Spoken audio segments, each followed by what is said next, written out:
The gunshot echoed across the darkening prairie as Emma Nichols stumbled toward the only building with a light still burning in Concord, Nebraska. Her swollen belly felt heavier with each step, the late April shower soaking her threadbare dress as she clutched a small bundle of possessions wrapped in an old shawl.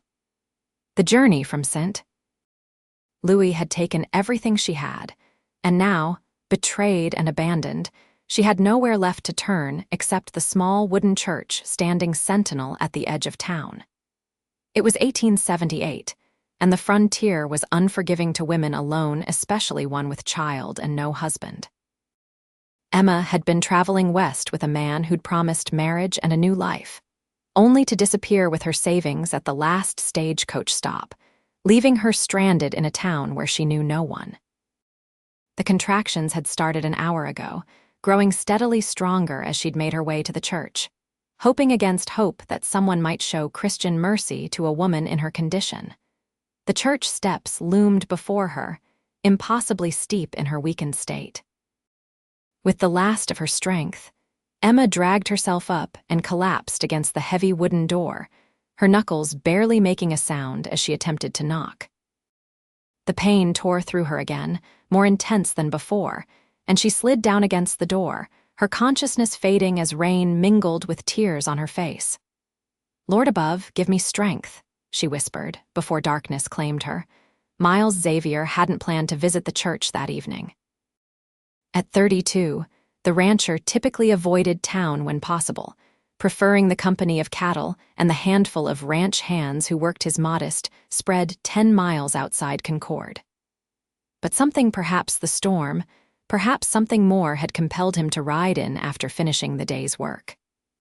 He'd tied his horse at the saloon, intending to have a single drink before heading back to the ranch, when he spotted Reverend Johnson hurrying down the street with a lantern, concern etched on his weathered face. "Evening, Reverend," Miles called, pulling his duster tighter against the rain. "Trouble. Mrs. Peterson's boy came by my house in a state," the older man replied. "Says he saw someone collapse at the church door not 15 minutes ago. I'm headed there now." Miles fell into step beside him without hesitation. "I'll come along." The Reverend didn't object to the company. Miles had a reputation as a man of few words, but solid character, the kind of man people turned to when trouble arose. They made their way through the muddy street, rain hammering the boardwalk as they approached the white clapboard church that stood at the edge of town. The beam of the Reverend's lantern caught the crumpled form on the church steps immediately. Miles rushed forward, kneeling beside the unconscious woman. Her face was pale as milk, dark hair plastered to her forehead, and her condition was immediately apparent. "She's with child," Miles said, unnecessarily, "and it looks near time." The Reverend knelt on her other side, checking her pulse. "She's alive, thank the Lord. We need to get her inside and fetch Dr. Whitman." Miles carefully gathered the woman into his arms, surprised at how light she felt despite her condition. He followed the Reverend inside the church, as the older man hurried to light more lamps. In the growing illumination, Miles laid her gently on a pew near the stove, noticing the thin wedding band on her finger and the small bundle clutched to her chest. "I'll ride for the doctor," Miles said, already heading for the door. "Keep her warm." The Reverend nodded, stoking the stove. "Hurry, son." Miles rode hard through the rain, his horse splashing through puddles as he made his way to Dr. Whitman's house at the opposite end of town. By the time he returned with the sleepy but alert physician, the woman had regained consciousness and was clearly in labor. "The baby's coming," Dr. Whitman confirmed after a brief examination, "and soon, we need to move her somewhere more suitable." "My place is just above the mercantile," the Reverend offered. "My wife can help." Miles watched as the woman's eyes, green as summer grass, opened wide with another contraction. Her gaze locked onto his, filled with fear and pain. "Don't leave me," she whispered, reaching out a trembling hand. Without thinking, Miles took it, feeling the desperate strength in her grip. "I won't," he promised. The next hours passed in a blur of activity. Miles carried the woman to the Reverend's home, where Mrs. Johnson immediately took charge, shooing the men from the bedroom. Miles found himself pacing the small parlor while the Reverend sat quietly in prayer and doctor. Whitman prepared his instruments. Did she say anything about who she is or where she came from? Dr. Whitman asked. Miles shook his head. Nothing, just that plea not to leave her. The Reverend looked up from his Bible. She wears a wedding band, but there's no sign of a husband. Might be a widow, Dr. Whitman suggested. Or abandoned. Wouldn't be the first time some scoundrel left a woman in her condition. Miles's jaw tightened. The thought stirred something protective in him, a feeling he hadn't experienced since his younger sister had died of fever 5 years earlier. Before he could examine the feeling further, a cry pierced the night, the unmistakable wail of a newborn taking its first breath. Dr. Whitman smiled. That's a healthy sound if ever I heard one. 20 minutes later, Mrs. Johnson appeared in the doorway, her apron stained but her face radiant. A healthy baby boy, she announced. And the mother is resting. She's weak, but she'll recover with proper care. Did she tell you her name? Miles asked. Mrs. Johnson nodded. Emma Nichols, she says, claims she was married, but her husband died on the journey west. Poor thing seems terribly alone in the world. Miles glanced toward the bedroom door, remembering the desperate grip of Emma's hand. She's not alone anymore, he said quietly. Not in Concord. The next morning, Miles returned to the Reverend's house after seeing to his ranch. He'd left his foreman, Hank, in charge with instructions that he might be in town for a few days. He brought with him a basket of eggs, fresh milk, and vegetables from his garden supplies for the unexpected guests. Mrs. Johnson greeted him warmly. She's awake and much stronger today. The little one's got a healthy appetite, too. Miles found himself uncharacteristically nervous as he followed Mrs. Johnson to the guest room. Emma sat propped against pillows, her dark hair brushed and braided, some color returned to her cheeks. In her arms, wrapped in a borrowed blanket, lay the tiny infant, nursing contentedly. Emma looked up as he entered, recognition and gratitude filling her eyes. "You're the man who carried me," she said softly. Miles removed his hat, suddenly conscious of his work-worn appearance. "Miles Xavier, madam. I have a ranch outside town. You saved our lives, Mr. Xavier. I don't know how to thank you." "No thanks needed," Miles replied, uncomfortable with gratitude. "Anyone would have done the same." Emma smiled faintly. "We both know that's not true." She glanced down at her son. "This is James Thomas Nichols." Miles stepped closer, looking down at the infant with a mix of wonder and awkwardness. He'd been around foals and calves all his life, but human babies were unfamiliar territory. The boy had a shock of dark hair like his mother and tiny, perfect features. "He's a fine-looking boy," Miles said sincerely. "Strong? Like his father was," Emma said, her voice catching slightly. Miles noted the past tense but didn't press. Instead, he mentioned the supplies he'd brought and asked if there was anything else she needed. "You've already done too much," Emma insisted. "We'll be moving on as soon as Dr. Whitman says it's safe to travel, Mrs. Johnson, who had been quietly arranging things in the corner of the room, spoke up. "Moving on. Child, you're in no condition to travel with a newborn. Where would you go?" Emma's composure faltered. I was heading to Denver. My husband's cousin lives there, at least I think he does." "I've never met him, but Thomas, my husband, said we'd be welcome." The hesitation in her voice told Miles more than her words did. The cousin in Denver might be as real as unicorns for all he knew, but he understood pride and the need to maintain dignity. "Denver's still snowbound this time of year," he said. "Mountain passes won't be clear for weeks yet. No sense risking a journey until summer at least." Relief flashed in Emma's eyes, though she tried to hide it. "I wouldn't want to impose on the Reverend and Mrs. Johnson for so long." "You won't," Miles heard himself saying. "I have a house on my ranch.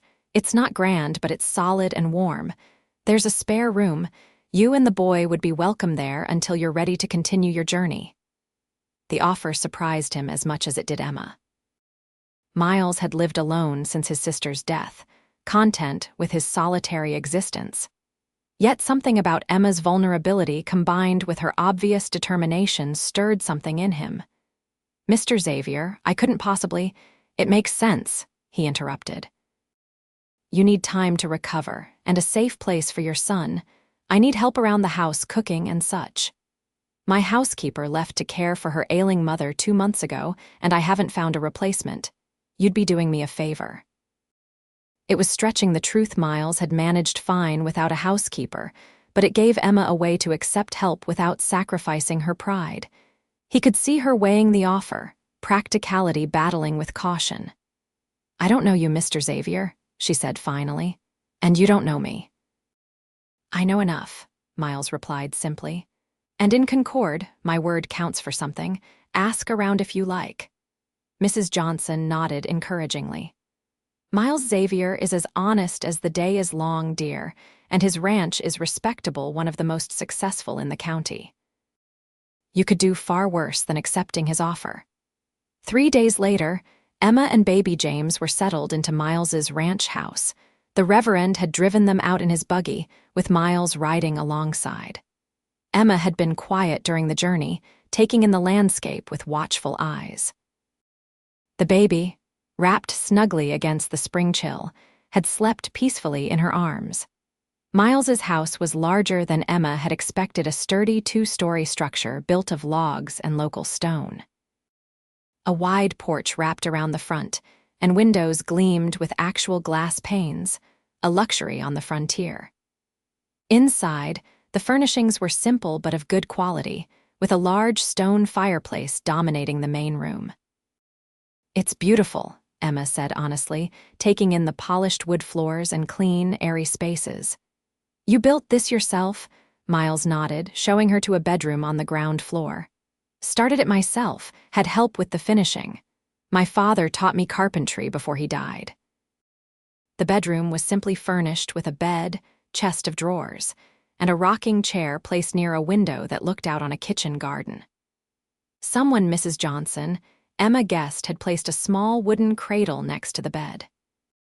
"The cradle was mine as a baby," Miles explained, looking slightly embarrassed. "Been in the attic for years. Had one of the hands clean it up." Emma touched the smooth wood of the cradle, moved by the gesture. "Thank you. It's perfect for James." That first evening established a pattern that would continue in the weeks that followed. Miles gave Emma space to settle in, showing her where everything was kept and introducing her to the handful of men who worked the ranch.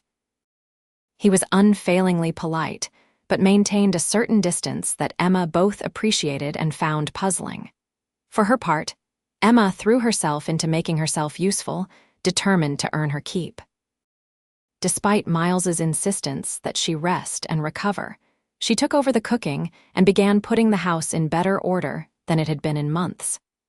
The physical activity helped distract her from her thoughts and the uncertain future that loomed ahead.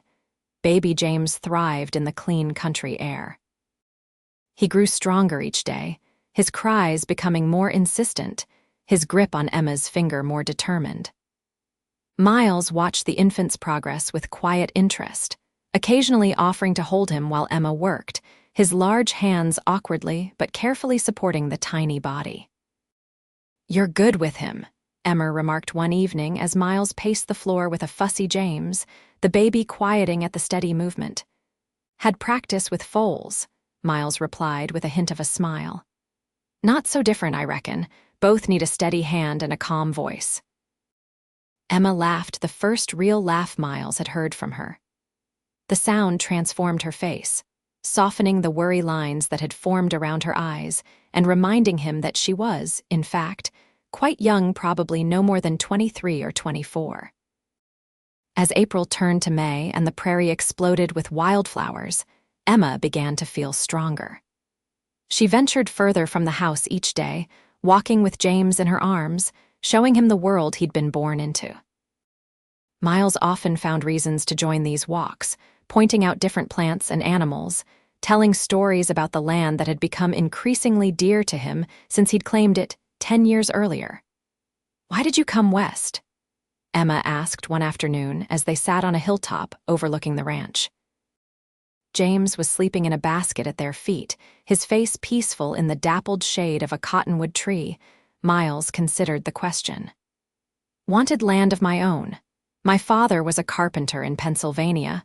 Good man, but we never owned more than the house we lived in. After he and my mother died of typhoid, there wasn't much keeping me there. You mentioned a sister, Elizabeth.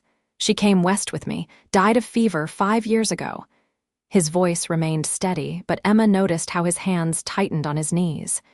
She was all the family I had left. Emma touched his arm briefly. I'm sorry, I know what it's like to lose those you love. Miles glanced at her, a question in his eyes. In the weeks she'd been at the ranch, Emma had offered very little about her past. He hadn't pressed, respecting her privacy, but curiosity had grown alongside his admiration for her quiet strength. Emma seemed to read his thoughts. She looked away, focusing on the distant horizon. My parents died when I was 16. Influenza. I went to live with my aunt in St. Louis, worked as a seamstress. She paused. That's where I met Thomas. Miles remained silent, letting her continue at her own pace. He was charming, full of stories about the West and the opportunities there, said he had land in Colorado. Her voice grew softer. We married quickly. Too quickly, I realize now, but I was lonely and he promised adventure and a home of our own. She absently stroked James's cheek. When I told him about the baby, he seemed happy, made plans for us to travel to his land in Denver, but as we journeyed west, she trailed off. He wasn't what he seemed, Miles guessed gently. Emma's eyes met his, filled with a mixture of shame and defiance. No, the drinking got worse with each town, then the gambling. He'd disappear for hours, come back angry or too friendly, depending on his luck. She swallowed hard. In Independence, he took what was left of my savings money I'd earned sewing and disappeared. The stagecoach driver took pity on me, let me continue to Concord without paying the full fare. Miles felt anger burning in his chest, but kept his voice even. And the wedding ring. Emma twisted the simple band on her finger. It's real enough. The marriage too, though I sometimes wonder if the preacher who married us was actually a preacher. She looked up suddenly, her expression fierce. But James is legitimate. I want him to know that always. Whatever else his father was, we were married when he was conceived. No one's questioning that, Miles assured her. He hesitated, then added, and Thomas, you said he died. A flush spread across Emma's cheeks. I thought it easier to be a widow then. She struggled to find the words.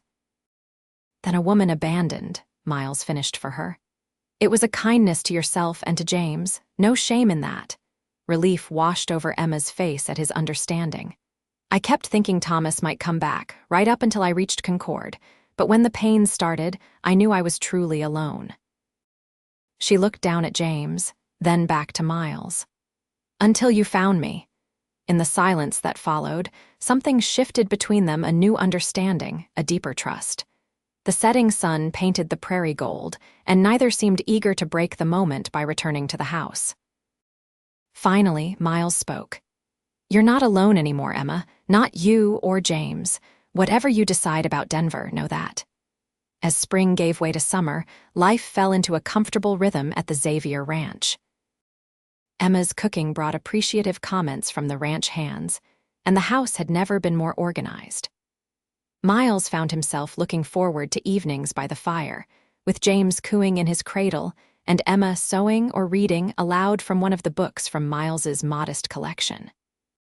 In town, people had initially raised eyebrows at the arrangement, but Reverend Johnson's approval went a long way toward quieting gossip. Miles was careful to maintain propriety, always having one of the hands accompany Emma when she went into Concord for supplies, and ensuring their interactions remained above reproach. But privately, Miles had to admit that his feelings for Emma were growing into something far beyond neighborly concern. He admired her resilience, her quick mind, and the gentle but firm way she handled the baby and the household. He found himself watching her as she moved about the kitchen or bent over James with a mother's adoring gaze, and something in his chest tightened with longing for her part. Emma had come to rely on Miles's steady presence. He was unlike any man she'd known, quiet where Thomas had been boisterous, thoughtful where her late husband had been impulsive. Miles never made promises he couldn't keep, never raised his voice in anger, never made her feel anything less than respected. And the way he cared for James, with awkward but genuine affection, touched her deeply. One evening in late June, Miles returned from checking the herd to find Emma sitting on the porch, a letter in her hands. Her expression was troubled, and she barely noticed his approach until he cleared his throat. "Bad news?" he asked, settling into the chair beside her. Emma handed him the letter. "It's from Denver. I wrote to Thomas's cousin after I told you the truth. I thought I should at least try to find out if he really exists." Miles scanned the brief note. It was from a Michael Nichols, expressing surprise at hearing from Emma and regret that he had not known about his cousin's marriage. He confirmed that Thomas had indeed mentioned plans to claim land in Colorado, but no such claim had ever been filed to his knowledge. The letter ended with polite condolences on Thomas's passing and best wishes for Emma and her child. "At least he exists," Miles said, returning the letter. "Though it doesn't sound like he's in a position to offer much help." "No," Emma agreed, "and Denver doesn't sound like it offers much opportunity for a woman alone with a child." She looked out at the ranch, at the fields where wheat was beginning to ripen in the summer sun. "Concord has been kinder to us than I could have imagined." Miles felt his heartbeat quicken. "You're considering staying then?"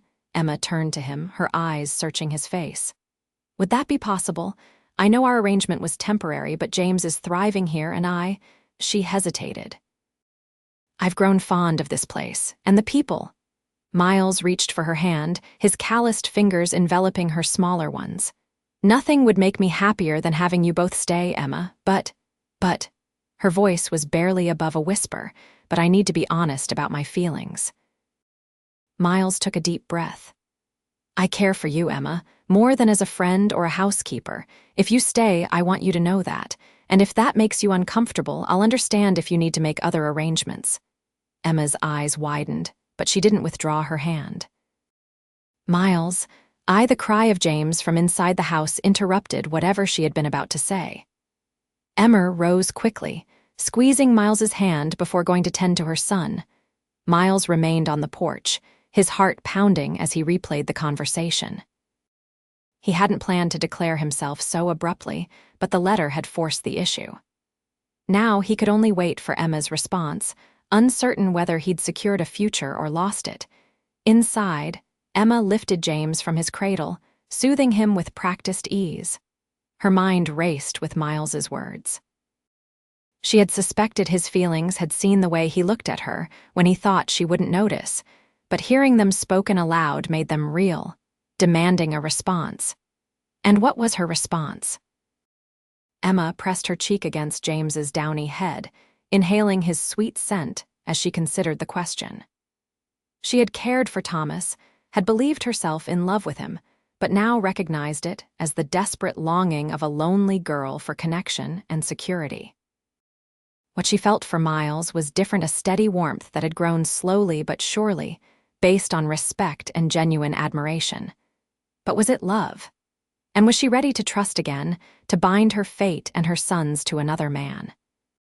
The next morning, Miles was up before dawn, throwing himself into ranch work to distract from the uncertainty that had kept him awake most of the night.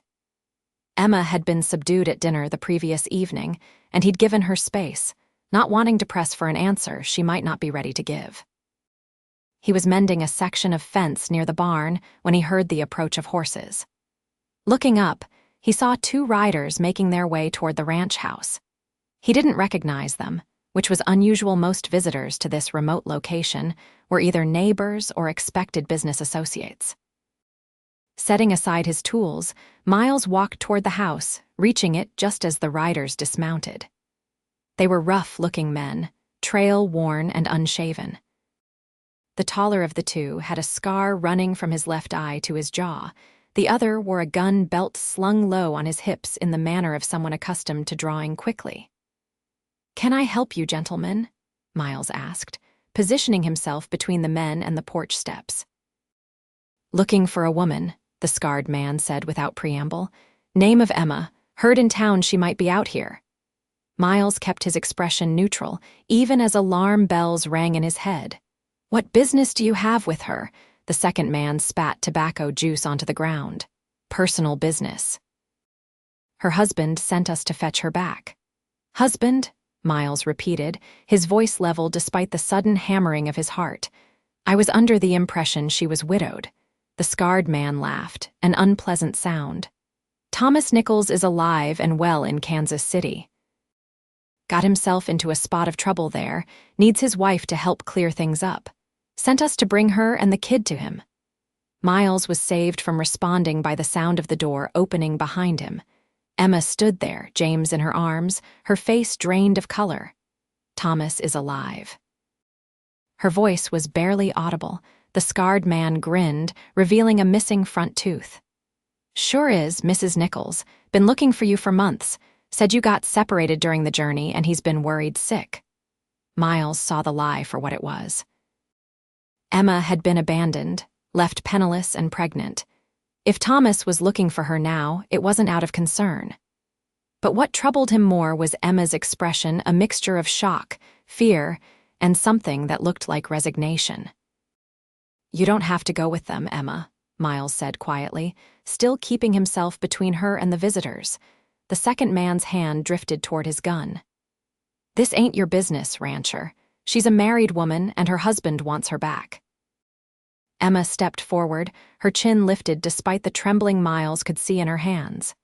"If Thomas wants me, why didn't he come himself? Told you, he's detained in Kansas City, some misunderstanding with a gambling house." The scarred man took a step closer. "He said to tell you he's changed his ways. Says he's sorry for leaving you and wants to make it right." Emma's expression hardened. "I don't believe you. Thomas wouldn't send strangers to collect his wife and child. He'd come himself, or at least right." The pretense of civility slipped from the men's demeanor. The scarred man scowled. "Look, we ain't asking. Thomas owes money to some dangerous people. They're holding him until he pays up. He says you've got family money that you can help clear his debts." "I have nothing," Emma said, clutching James closer. "Whatever he told you is a lie." The second man drew his gun, pointing it casually in Miles's direction. "Then I reckon you'd better come with us anyway. Thomas can sort it out with his creditors." Miles didn't hesitate. In one fluid motion, he drew the revolver he'd kept holstered beneath his work jacket and leveled it at the gunman. "Lower your weapon," he commanded, his voice deadly calm. "You're trespassing on my property and threatening my family." The standoff hung in the air for a tense moment. The scarred man glanced at his companion, clearly calculating their odds. Miles knew his reputation as a marksman was well known in the county, and he kept his aim steady, his gaze unwavering. "Now hold on," the scarred man said, raising his hands slightly. "No need for bloodshed. We're just doing a job." "Your job is done," Miles replied. "You've delivered your message. Now you can tell Thomas Nichols that his wife and son are under my protection. If he wants to discuss matters, he can come himself unarmed and peacefully. Otherwise, he'd best forget they exist." Emma stepped up beside Miles, her voice stronger than he'd expected.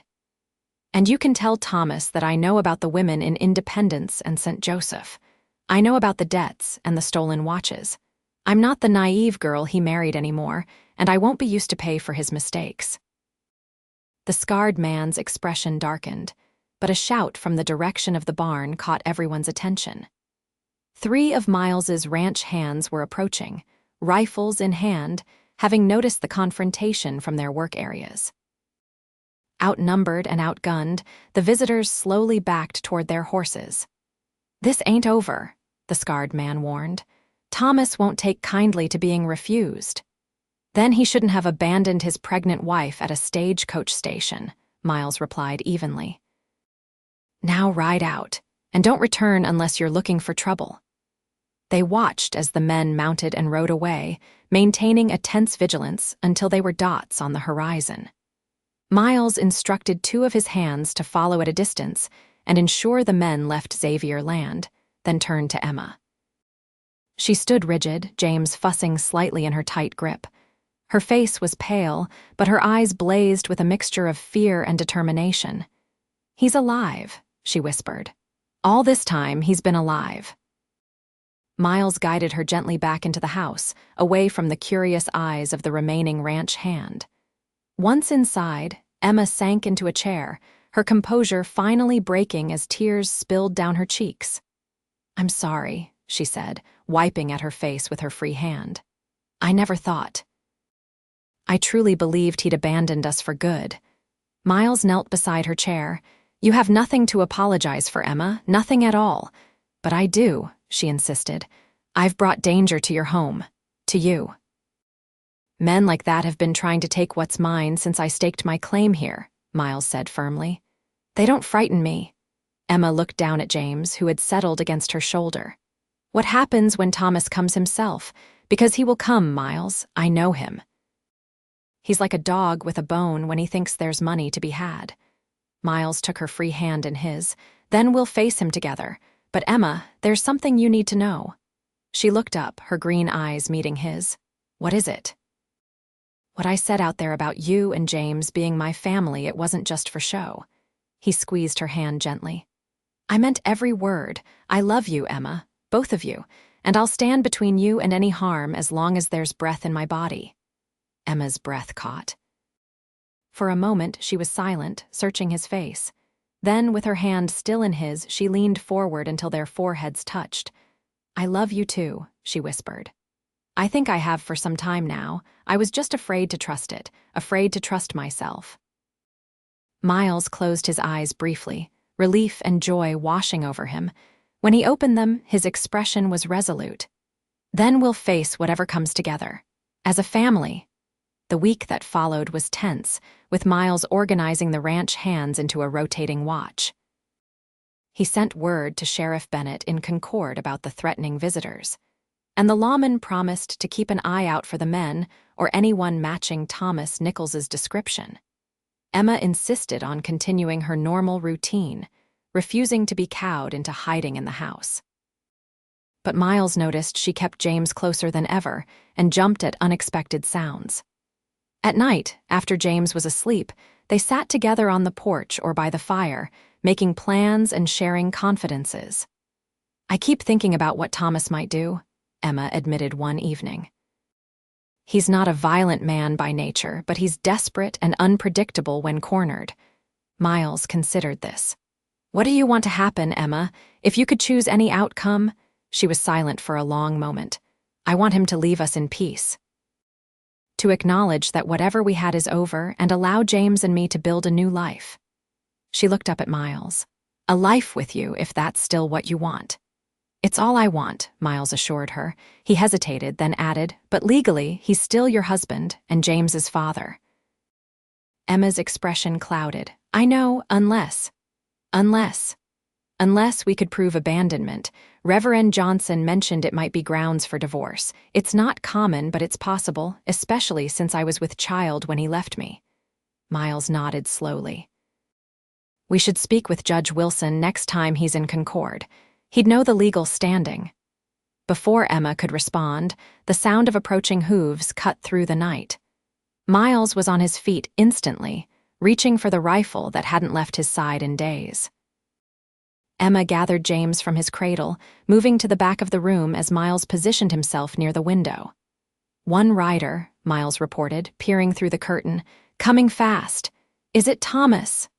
Emma's voice was steady despite her fear. Miles shook his head. "Can't tell yet, stay back." A shout from one of the watchmen confirmed it was a friendly visitor, Ben Taylor, a young ranch hand from the neighboring property who occasionally helped out during busy seasons. Miles opened the door as Ben pulled his lathered horse to a stop. "What brings you out so late, Ben?" "Stranger in town asking questions about Mrs. Nichols," Ben reported breathlessly. "Mr. Peterson at the Mercantile thought you should know, said the man claimed to be her husband." Emma appeared in the doorway, James held protectively against her chest. "Did he say what he wanted?" Ben removed his hat respectfully. "No, madam, but he's been drinking at the saloon since noon, getting louder about coming to reclaim what's his. Sheriff Bennett told him to calm down or spend the night in jail." Miles exchanged a glance with Emma. "Thank you for the warning, Ben." "You'd best head back now." After the young man departed, Miles turned to Emma. "I need to go into town." "No," Emma said firmly. "That's what he wants, to draw you away from the ranch, perhaps while those men from before circle back." Miles considered this. "You might be right. We'll stay together." He called for the night watchman, instructing him to double the guard and keep a sharp eye out for any approach. Back inside, Emma paced the floor with James. "I won't let him use our son as a pawn, Miles. I won't. We'll protect him," Miles promised. "Both of us." They spent a restless night, taking turns keeping watch. As dawn broke, Miles made a decision. "We need to face this head-on. I'm going to ride into town and confront Thomas directly. Better there, with witnesses and the sheriff, than having him show up here." Emma nodded reluctantly. "I'm coming with you." "Emma, no, Miles. This is my fight too more than anyone's, and Thomas needs to see that I'm not the same frightened girl he abandoned." Her expression softened as she looked at James, sleeping peacefully in his cradle. "Mrs. Peterson can watch James for a few hours. He'll be safer in town than here if there's trouble." Miles recognized the determination in her eyes and knew argument would be futile. "All right, but you stay close to me and the sheriff at all times." They rode into Concord an hour later, the summer sun already hot on their backs. Emma wore her best dress, a blue cotton that Miles had purchased for her birthday the month before, and held her head high as they made their way down the main street. Several townspeople nodded greetings, their curious gazes lingering on the couple. Sheriff Bennett met them outside his office, his weathered face grave. "He's still at the saloon, slept it off in a back room from what I hear. Been asking about the ranch and how many men you employ. Has he made any specific threats?" Miles asked. "Nothing I could arrest him for." "But he's carrying a gun and has money to flash around." The sheriff lowered his voice. "Mrs. Nichols, are you certain this man is your husband?" Emma nodded.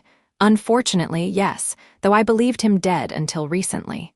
The sheriff looked troubled. "The law is complicated in these situations, madam. If he's your lawful husband, he has certain rights regarding you and the child." "He gave up those rights when he stole my savings and abandoned me while I was carrying his child," Emma replied, a flash of anger in her voice. "I don't disagree," Sheriff Bennett said carefully, "but the law might just wanted you to be prepared." Miles placed a protective hand on Emma's back. "We understand, but we need to resolve this one way or another." The sheriff nodded. "I'll come along, keep things civil." The saloon was quiet at this early hour, with only a few patrons nursing coffees or early drinks. In the corner, a man sat alone, his back to the wall, a half-empty bottle on the table before him. Even from a distance, Emma recognized the wavy brown hair and the way he lazily shuffled a deck of cards through his fingers. Thomas Nichols looked up as they entered, his handsome face breaking into a slow smile that didn't reach his eyes. "Well, well. If it isn't my loving wife, come to welcome me home at last." Emma felt Miles stiffen beside her but kept her own expression controlled. "Hello, Thomas." Thomas rose, spreading his arms in a theatrical gesture. "No kiss for your husband. It's been months, Emma. I've been worried sick." "Save the performance," Emma said coldly. "We both know you left me deliberately in independence, pregnant and penniless." Thomas's smile faltered, then returned with calculated charm. "A terrible misunderstanding. I went to secure passage for us and got caught up in some business. When I returned, you were gone." "Liar," Emma said simply. "You took every cent I had." Thomas shrugged, dropping the pretense. "I needed it more than you did at the time, but I'm here now, ready to make amends." His gaze shifted to Miles. "Though I see you've been keeping interesting company in my absence." Sheriff Bennett stepped forward. "Mr. Nichols, I understand you've been making inquiries about your wife and child. Is it a crime for a man to seek out his family, Sheriff?" Thomas asked, his tone reasonable though his eyes remained cold. I've come to take them home. We don't have a home with you, Emma said firmly. James and I have built a life here in Concord. Thomas's expression hardened. James, you named my son James. He shook his head. No matter. You can call him whatever you like on the journey back to Kansas City. Miles spoke for the first time. Mrs. Nichols and the boy aren't going anywhere they don't wish to go. Thomas assessed Miles with narrowed eyes. And who might you be, friend, to interfere between a man and his wife? Miles Xavier. Emma and James have been living at my ranch since shortly after the boy's birth. A knowing smirk spread across Thomas's face. I see, so that's how it is. He turned to Emma. Found yourself a protector, did you? How convenient. And what did you have to offer in return for his? Hospitality. Miles lunged forward, only to be restrained by Sheriff Bennett's hand on his arm. That's enough, the sheriff warned Thomas. One more insult and you'll be spending the day in my jail. Thomas raised his hands in mock surrender. No insult intended. Just trying to understand the situation. His gaze hardened as he looked at Emma. But understand this, wife. You and my son will be coming with me when I leave Concord. That's not negotiable.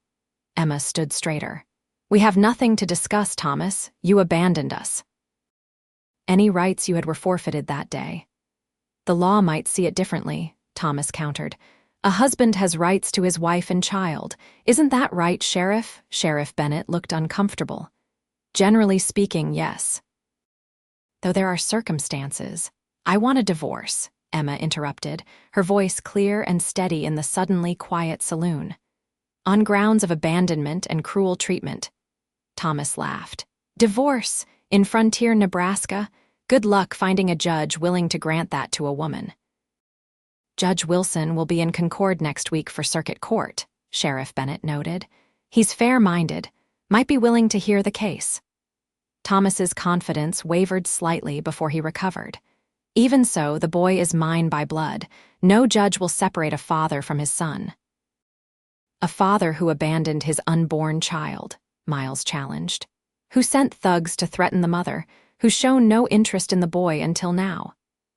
Thomas's hand drifted toward his gun, and Sheriff Bennett tensed, but Thomas merely adjusted his vest, a calculating look entering his eyes. I'm willing to be reasonable, he said slowly. Perhaps we can come to an arrangement. Emma's eyes narrowed. What kind of arrangement? A financial one, Thomas said, his gaze shifting to Miles. I'm sure your friend would pay handsomely to ensure your freedom, say $5,000. Miles's jaw tightened. You're selling your wife and child, Thomas shrugged. I'm acknowledging reality. Emma clearly prefers your company to mine, and while the sentimentality of fatherhood appeals to me in theory, in practice I find it less compelling than financial security. Emma felt sick at the casual way he dismissed their son. You haven't even asked to see him. I assume he looks like every other baby, Thomas replied indifferently. The point remains, for the right price I'm willing to walk away, permanently. Miles and Emma exchanged glances. It was extortion, plain and simple, yet it offered a clean resolution to an impossible situation. And if we refuse? Miles asked. Thomas's expression hardened. Then I assert my legal rights as husband and father. I take Emma and the child with me to Kansas City, and I ensure that the journey is unpleasant for all involved. Sheriff Bennett cleared his throat. That sounds like a threat, Mr. Nichols. Merely stating facts, Sheriff.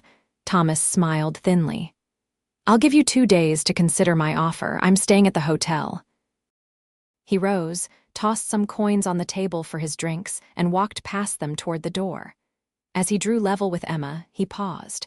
You've grown harder, Emma. I hardly recognize the sweet girl I married. Emma met his gaze unflinchingly. She died the day you left her on that stagecoach platform. Something flashed in Thomas's eyes, regret, perhaps, or simply irritation at her defiance.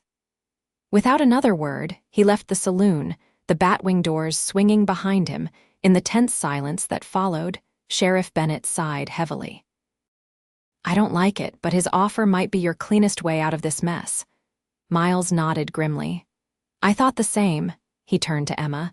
It's your decision. Whatever you choose, I'll support." Emma stared at the doors through which Thomas had disappeared, her thoughts racing. The idea of buying her freedom like cattle at auction repulsed her. Yet the alternative, a protracted legal battle with uncertain outcome, or worse, being forced to return to Thomas, was unthinkable.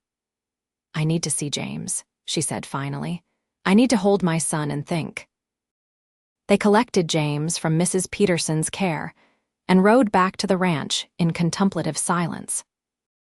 The summer sun beat down on the dusty road, and Emma found herself studying the familiar landscape with new eyes, the rolling prairie. The distant line of cottonwoods marking the creek that bordered Xavier land, the sturdy ranch house that had become more home to her than any place she'd known since her parents died. That evening, after James was asleep, Miles and Emma sat on the porch, the prairie stretching before them in the gathering twilight. The air was heavy with the scent of summer flowers and the promise of rain. "I've been thinking about Thomas's offer," Emma said finally, breaking the comfortable silence between them. Miles turned to her, his expression careful. "And $5,000 is a fortune, more money than I've ever imagined possessing." She hesitated. "It's too much to ask of you, Miles." "It's not," he replied simply. "I have the money. I've been fortunate with the ranch, made good investments. It would be tight but manageable." Emma shook her head.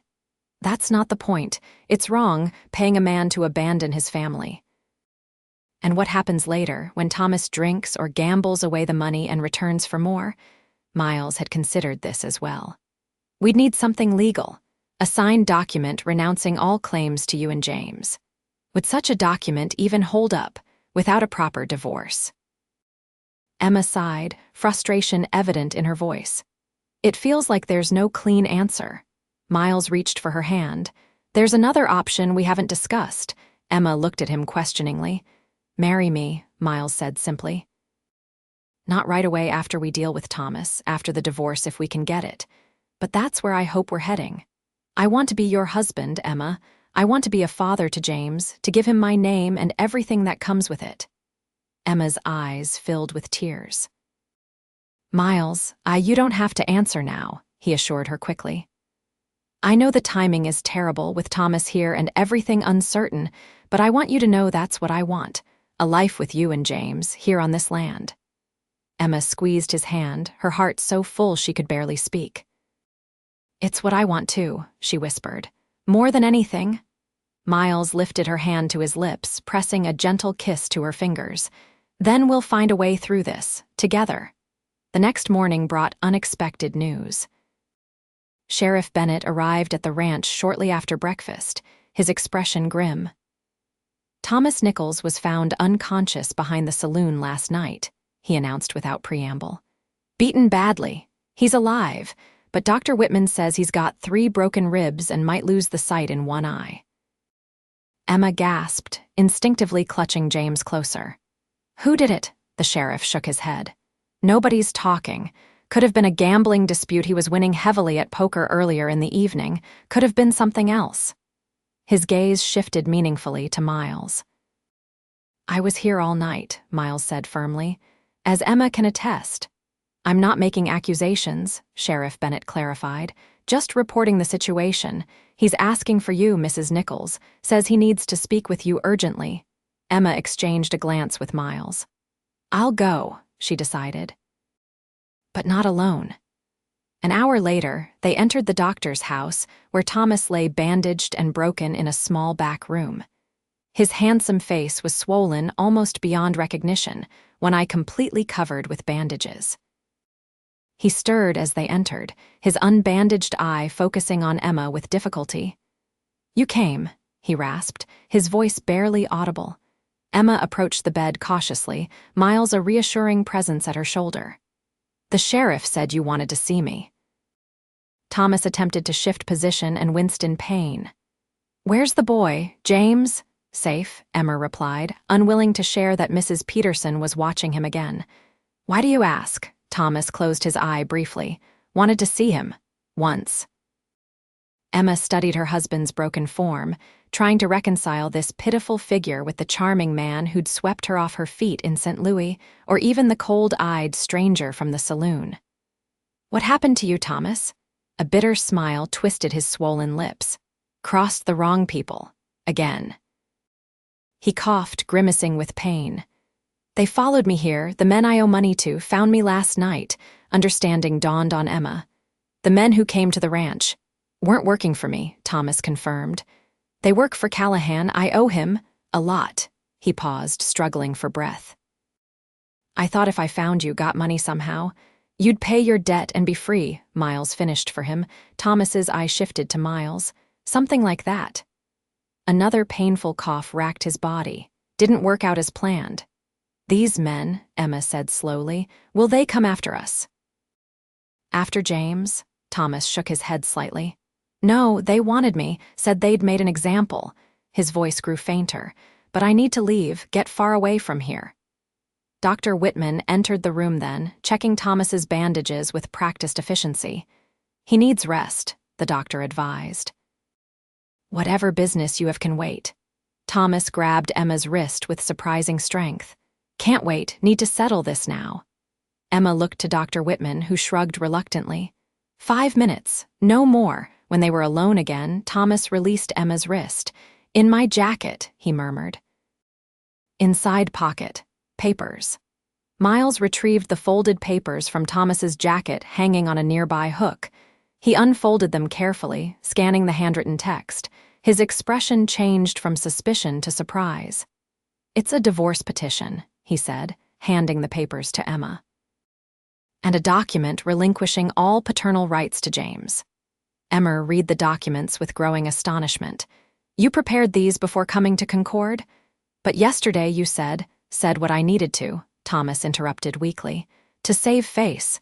But I knew I'd sign in the end." He attempted another painful smile. "I'm many things, Emma. A liar, a gambler, a thief, but I'm not completely heartless. Knew when I saw you in the saloon that you'd found something good, something better than anything I could offer." Emma was speechless, torn between lingering anger and unexpected gratitude. "All it needs is signatures," Thomas continued. "Yours, mine, witnesses." He looked at Miles. "No money, just freedom for all of us." Miles's expression remained cautious. "Why the change of heart?" Thomas's eye closed briefly. "Nearly dying has a way of clarifying things, and maybe I owe Emma and the boy this much, at least." Dr. Whitman was summoned to witness the signatures, along with Sheriff Bennett, who arrived shortly after being sent for. The signing was completed with minimal conversation, Thomas's hand shaking but determined as he marked the documents. "Judge Wilson will need to approve the divorce when he arrives next week," Sheriff Bennett explained. "But with both parties in agreement, it should be straightforward." Thomas nodded weakly. "I'll be gone by then, just need enough strength to travel." "Where will you go?" Emma asked, surprising herself with the question. "California, maybe, or Mexico?" Thomas's voice was fading. "Somewhere new, somewhere I'm not known." Emma stood to leave, the signed papers clutched in her hand. At the door, she paused, looking back at the man she had once loved, once feared, and now found herself pitying. "I hope you find peace, Thomas." His unbandaged eye opened, meeting hers one last time. "I hope you already have." Thomas Nichols left Concord 3 days later, boarding the eastbound stagecoach with his few possessions and whatever remained of his gambling winnings. Emma and Miles stood at a distance, watching the departure with complicated emotions. "Do you think he'll be all right?" Emma asked as the stagecoach disappeared into the distance. Miles shrugged. "Men like Thomas tend to land on their feet, or not. Either way, it's his journey now, not ours." Emma nodded, looking down at James in her arms. "It's strange. For months I thought he was dead, then I feared him. Now I just feel sorry for him." Miles wrapped an arm around her shoulders. "He gave you James. For that alone, I can't completely despise him." Emma smiled, leaning into Miles's embrace. "And he gave us our freedom." The following week, Judge Wilson reviewed and approved the divorce documents, making official what Thomas had already acknowledged. Emma Nichols was a free woman, and James was solely her responsibility, her son to raise as she saw fit, with no legal ties to the father who had surrendered his rights. That evening, Miles and Emma sat on their favorite hilltop overlooking the ranch, James sleeping peacefully in a basket between them. The summer sun was setting in a blaze of orange and gold, painting the prairie in warm light. "So," Miles said after a comfortable silence, "now that everything's settled legally, I have a question for you." Emma turned to him, her heart quickening. "Yes." Miles reached into his pocket and withdrew a small wooden box, hand-carved with delicate floral patterns. "I made this last winter before you came to us. Intended it as a gift for Elizabeth, for when she married. Never got the chance to give it to her." He opened the box, revealing a simple gold band. "It was my mother's wedding ring. I've kept it all these years, waiting for the right time, the right person." Emma's breath caught as Miles took her hand. "Emma Nichols, I love you more than I ever thought possible. You and James have brought light and purpose back into my life. Would you do me the honor of becoming my wife, of building a future together on this land?" Tears of joy spilled down Emma's cheeks as she nodded. "Yes," she whispered. "Yes, with all my heart." Miles slipped the ring onto her finger, then gathered her into his arms, careful not to disturb the sleeping baby. Their lips met in a tender kiss, their first filled with promise and the certainty of a shared future. 2 months later, on a crisp October day with the prairie ablaze in autumn colors, Emma and Miles were married in the same church where he had found her that stormy April night. James, now 6 months old and growing stronger each day, was dressed in a tiny suit made by Emma's own hands, and watched the ceremony from Mrs. Johnson's arms with wide, curious eyes. Reverend Johnson spoke of new beginnings and God's grace as he joined their hands together. The church was filled with ranch hands, townspeople, and neighbors who had come to witness the union of two people whose love story had captured the imagination of the entire community. "I now pronounce you husband and wife," the Reverend declared. "What God has joined together, let no man put asunder." As Miles kissed his bride, the congregation erupted in cheers and applause. Emma Xavier no longer Nichols felt a completeness she had never known before. The journey that had begun in desperation on the church steps had led her to this moment, to this man, to a future bright with possibility. The celebration continued at the ranch, with tables set up in the yard and food prepared by the women of Concord. As dusk fell, lanterns were lit, and music from fiddles and harmonicas filled the air. Miles and Emma danced beneath the stars, James sleeping contentedly in his cradle nearby, surrounded by their newfound family not of blood, but of choice and circumstance and love. "Happy?" Miles asked, holding Emma close as they swayed to a slow melody. Emma looked up at her husband, at the face that had become as dear to her as her own reflection. "More than I ever dreamed possible," she replied honestly. "This is where I was meant to be, where we were meant to be." Miles pressed a gentle kiss to her forehead. "Welcome home, Mrs. Xavier." Over the years that followed, the Xavier Ranch prospered and grew. James took his first steps in the kitchen Emma had made her own, spoke his first words, "Pa," to Miles's endless delight in the fields where the cattle grazed. He grew into a strong, thoughtful boy with his mother's green eyes and a quiet determination that reminded everyone of Miles.